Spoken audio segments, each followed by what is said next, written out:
Okay,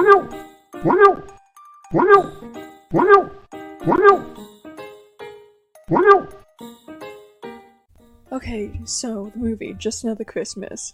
The main character is the father of a young boy and girl.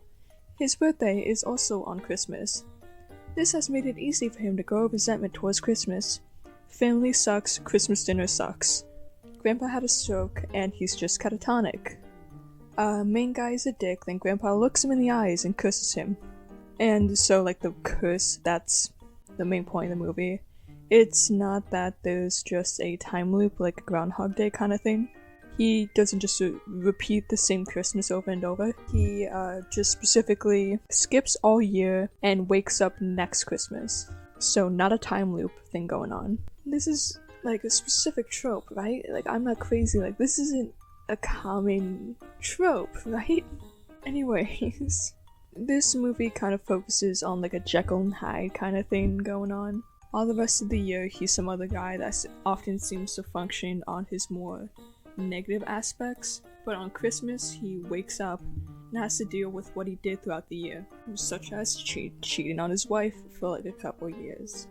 Yada yada, treasure your family. It's the point of the movie.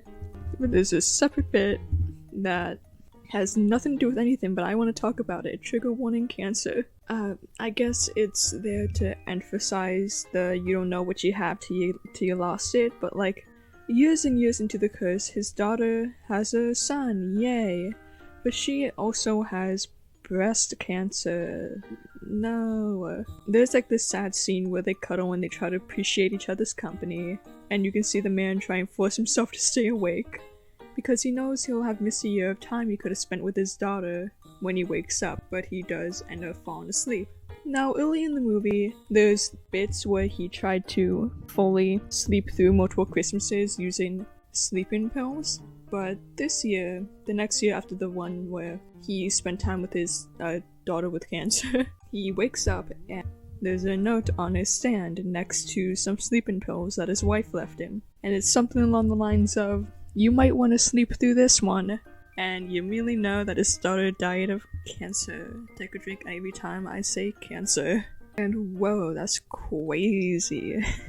He was kind of mean on Christmas. He wasn't an awful man. He spent time with it. His kids obviously loved him. He watched movies with them. He wasn't a dickhead. He was just kind of mean around Christmas. Either way, he doesn't deserve to know that his daughter died of cancer while he couldn't be there for her.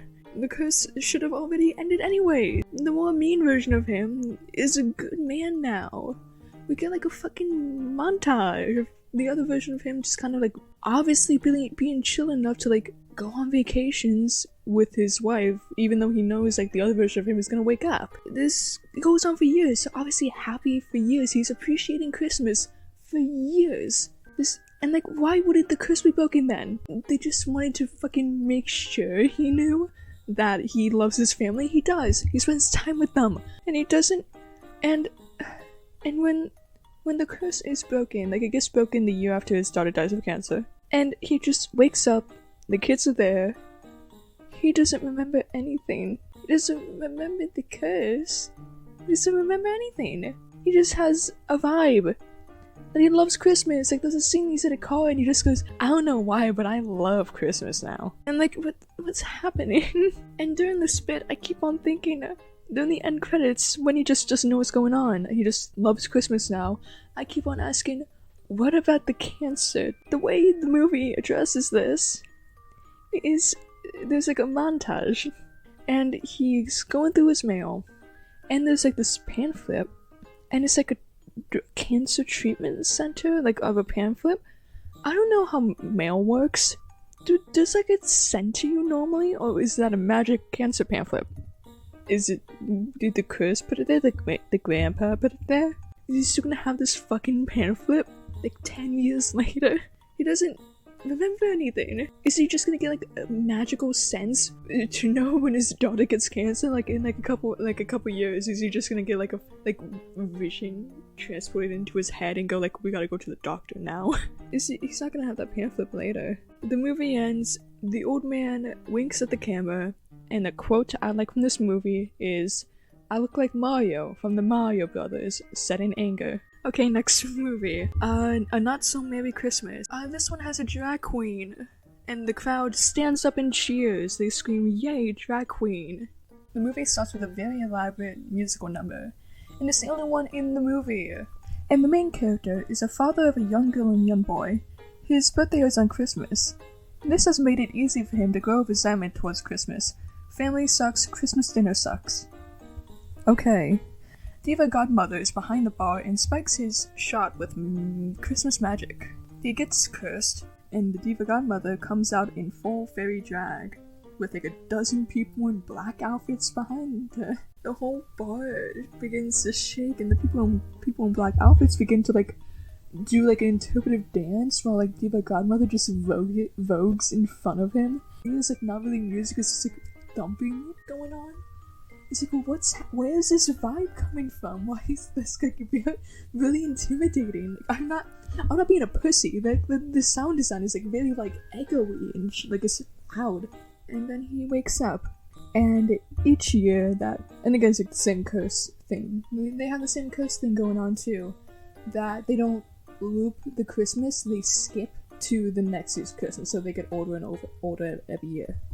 And every year on Christmas, he and Diva Godmother have a chit-chatting. Like, Diva's like very sage. They have like talks about religion, they have talks about charity. The movie tries to have a conversation about like what is doing good, or what is good, and he tries things over and over to learn the true meaning of Christmas, to break the curse. The movie doesn't really focus on how the family is affected by him between Christmases, and when it's not Christmas, the other version of him acts like a dick, same thing as the other one, just this one doesn't really address it that much. There's a divorce, delinquent daughter, gay son. Side tangent again. Between Christmases, his son came out as gay in a restaurant, and apparently his father dragged him out of the restaurant to take him to a strip club to try and turn him straight. The reaction of like the quote-unquote like good one that's like there during Christmas isn't like as horrified as I would want him to be. I don't remember because I watched the movie like a year ago and like once yesterday while I was on my phone because the movies are kind of boring. I don't want to put my whole attention into them. They're not that good. They're fine, whatever, who cares. Like, I don't remember it that well is what I'm saying. I don't remember him being that horrified by it. Like, he's like upset. He's more confused. I don't know. He goes, "Wow, that sucks. I love my son. I want to go hang out with him." So he like goes to apologize, and his son moved in with his boyfriend after that, obviously. And like the apology the father gives is not that good. He's shouting at him from his apartment, like on the bottom floor. Who cares? It's supposed to be dramatic. It's in there to be dramatic. Our family gets together and has a great Christmas. Then there's elves with the Diva Godmother in the mall. Like, it cuts to them. I think an elf has like a little watch or something, and they go like, "Oh, he did it. Like, he's like the main guy they're watching. Like, he did it. We've never seen these elves before. Who the fuck are they? What did they have to do with this at all? Were they watching him? No, they weren't. These kids have never been in the movie before. Who are these things? Like, they go like, "Well, he did it, like, the cheering, the jumping." And like they run to Diva Godmother, and they go, "He did it," and they went, and she goes, "What?" And they're like, "He did it," and like she starts to jump in too, and like let me just read my notes of what I put down. Elf children? ? Who are they? In the mall cheering to Diva. Fireworks? They are still cheering. They cheer for a long time. They cut back and forth, and they're still just like jumping. And then the main guy, he wakes up on the first Christmas. Yippee yay! And a quote I like from this movie is, "A lot of blah blah blah and not enough glug glug glug." The movies are not very similar in tone and vibe that much. Just Another Christmas cares about the effect of the curse and how giving into your worst qualities suck. Not So Merry Christmas is a general holiday movie. Love your family and shit. I'm not really thinking too hard about these movies. They're lacking. But the starting points are similar, right? They set up the curse itself, the birthday thing, and they both put notes on their bathroom mirror. Is that a common thing people do? Or is it pen sticky notes in their bathroom? Then that's really specific, right? Is this a trope I don't know about? A Not So Merry Christmas is Spanish and was made in 2022. Just Another Christmas is Portuguese and made in 2020. I do not think Just Another Christmas copied anyone. I genuinely think this is a coincidence. It might just be a coincidence, or maybe this is maybe I'm unveiling a scandal.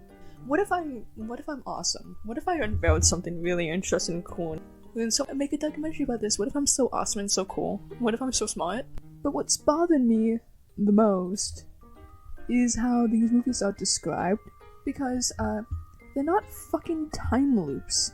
Do you know what a time loop is? The time loops, whore. It repeats.